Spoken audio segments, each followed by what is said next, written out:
법원은 어제 북한의 위협으로 국민 생명이 명백히 위험한 상황에서는 대북전단 살포를 막는 것이 적법하다고 판결했습니다.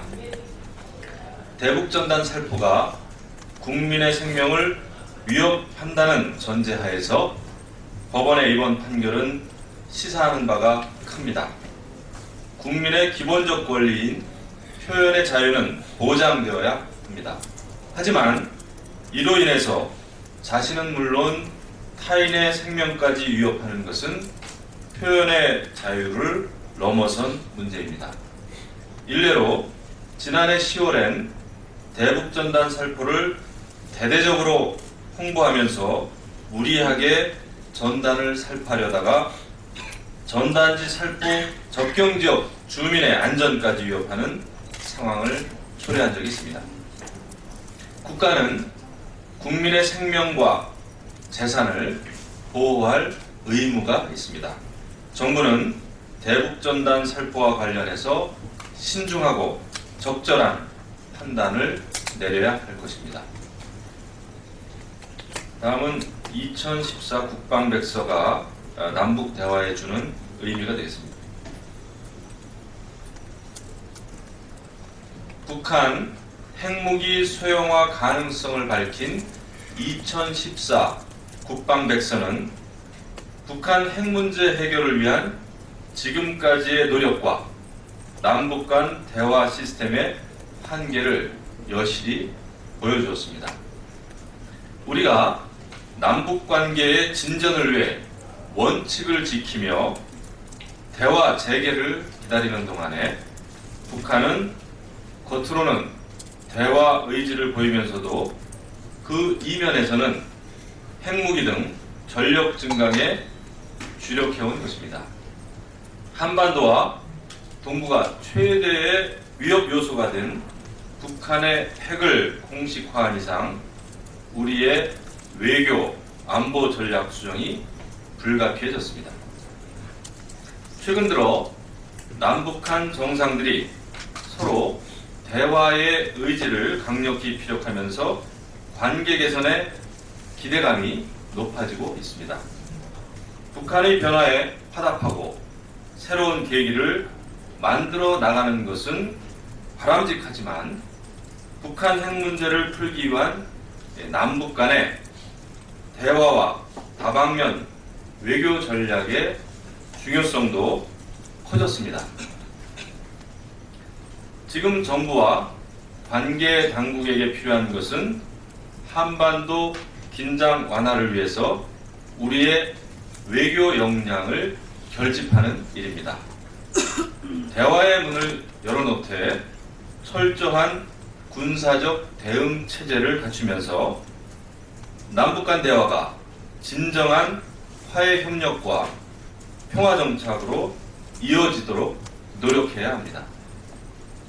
북한은 한반도 평화를 위한 우리의 노력에 화답하여 관계 발전에 대한 진정성과 실천 의지를 행동으로 보여주어야 합니다.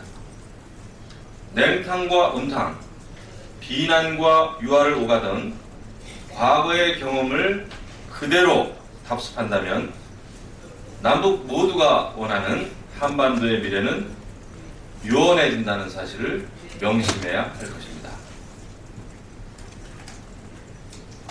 끝으로 구제역 확산 방지에 총력을 기울여야 된다는 내용이 되겠습니다. 지난달 3일 충북 진천에서 구제역이 처음 발생한 이후 30여일 만에 경기도 이천, 용인을 거쳐서 안성까지 확산되었습니다. 어제는 4년 만에 처음으로 소구제역까지 발생해 불안감이 커지고 있습니다. 더군다나 며칠째 계속해서 정부와 방역당국에 강력한 대처를 요구하고 있지만 상황은 나아지지 않고 발생 원인과 감염 경로조차 오리무중입니다. 방역당국의 다각적이고 선제적인 대책 마련이 매우 시급합니다. 그동안 반복되었던 대책들의 미비점을 재점검하고 시설의 재정비 등 철저한 방역 체계를 갖춰 구제역 확산 방지에 만전을 기해야 합니다. 이 부분 다시 하겠습니다. 방역 당국의 다각적이고 선제적인 대책 마련이 시급합니다. 그동안 반복되어 왔던 대책들의 미비점을 점검하고 시설의 재정비 등 철저한 방역 체계를 갖춰서 구제역 확산 방지에 만전을 기해야 할 것입니다. 권토중래라는 말이 있습니다. 어떤 일에 실패한 뒤에 힘을 다시 쌓아서 일어나는 것을 뜻하는 고사성어입니다.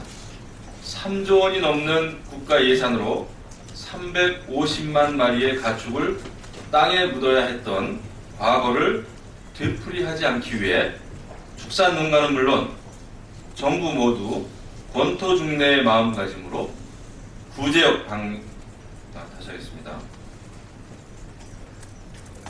3조 원이 넘는 국가 예산으로 350만 마리의 가축을 땅에 묻어야 했던 과거를 되풀이하지 않기 위해 축산농가는 물론 정부 모두 권토중래의 마음가짐으로 구제역 방역에 총력을 다해야 할 것입니다.